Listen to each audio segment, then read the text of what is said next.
Thank you. I'm going to move to this side so we don't cause any chiropractic issues for people in the crowd.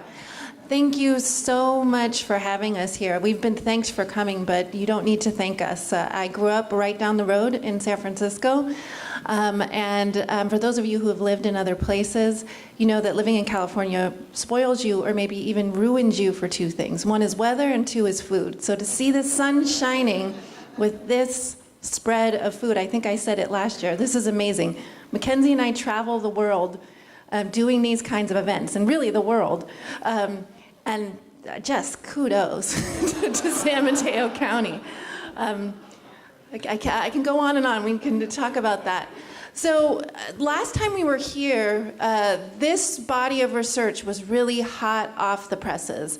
And as we have done, and I think this was the first presentation we had given on this body of research. And as we've done more of it, I sort of live in fear that the message is that the message that people take back is the idea that you can no longer use the word affordable. And that is not what we are saying. That you say they think slide that we put up, I live in fear that I say shift the frame from affordability to availability. And people here, I've got to scrub my website of every mention of the AF word, not the A word, because that would be availability as well. That's not the message.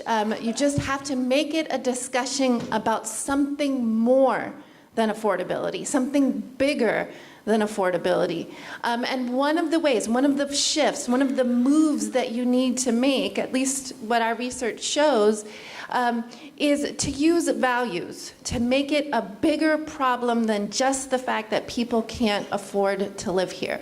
To give people very explicit answers to the question, why does this matter?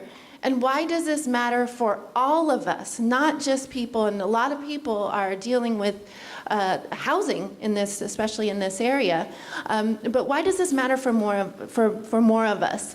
And values are one of the ways that you can do that. So the two values that we found to be very effective, again, to move, and I'll show the experimental data, to get people to think about why we need to do something about our affordability policies, to get people engaged, to get people motivated to think about collective solutions.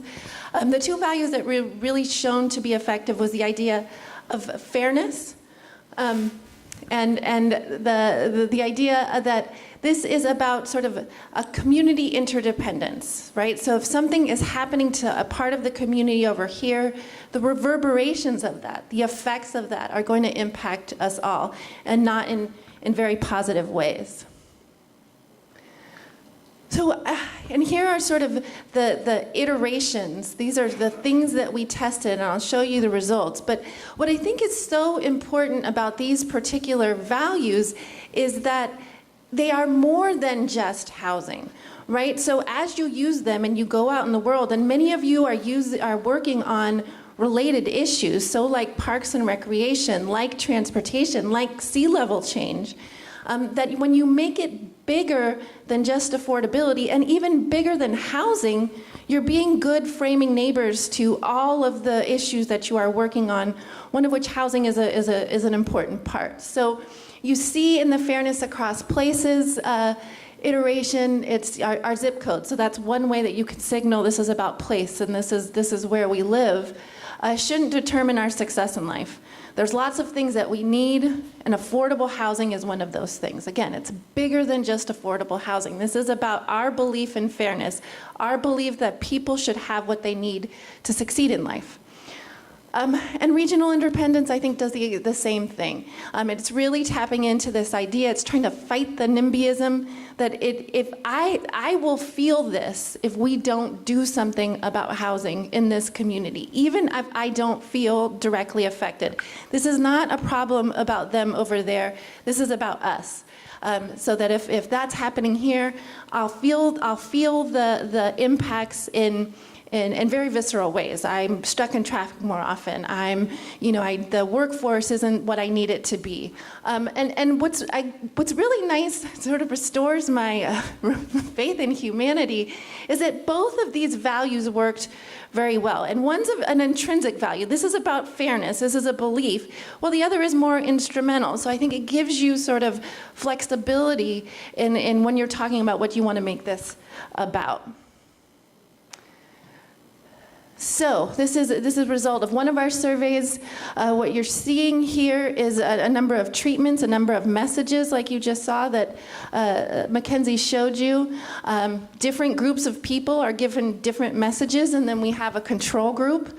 That's the black line that gets nothing, because we want to see the differences in responses between those groups. And what we're asking them after they hear these messages is their support for affordability policies. And you'll see, fairness across places worked very well. Interdependence worked very well. Economic strength was doing some good stuff, but it wasn't statistically significant. But I think the interdependence value, again, is big enough to talk about the economic impacts of having lots of housing available or not having lots of housing available. And again, I can't say this enough.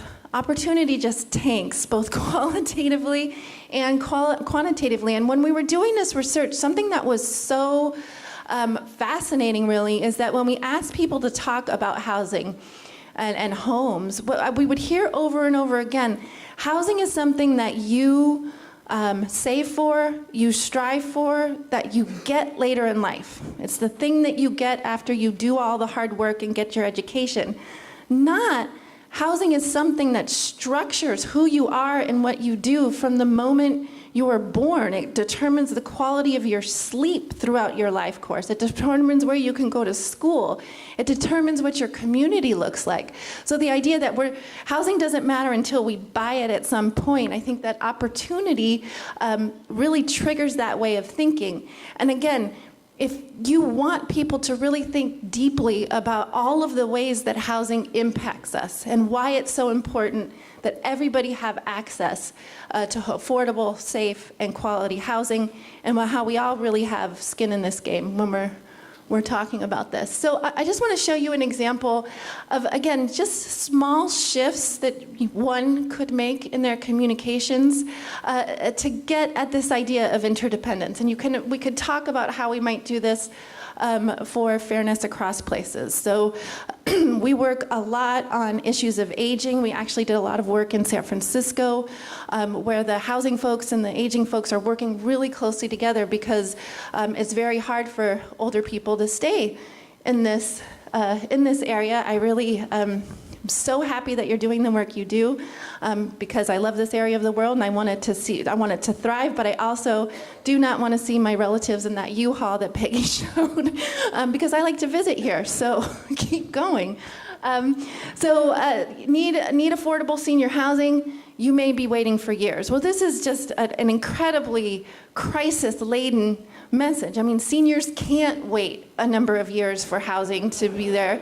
And I could talk about the use of the word senior, but that's for another presentation. So again, a shift. Cities recognize connections. You're really getting at that sense of interdependence. So let's make seniors' access to affordable homes a priority. And again, the shift in the tone, and Mackenzie's going to talk about that as well. It is signaling not, that older person is going to wait for years, but rather really calling out to the collective. We can make access to affordable homes a priority. So it's not just a problem for older people, it's a problem for all of us, and we have the tools and the things we need to do something about it. So this is just one of the moves that you can make to shift the frame, to expand the frame beyond affordability. But I wanted you to take a vow right now that frameworks did not say, don't say affordability, okay? We did not say that. We said, make it bigger than affordability. And values are your first step in being able to do that. So I'm going to pass it back to my colleague to talk about the next move you need to make.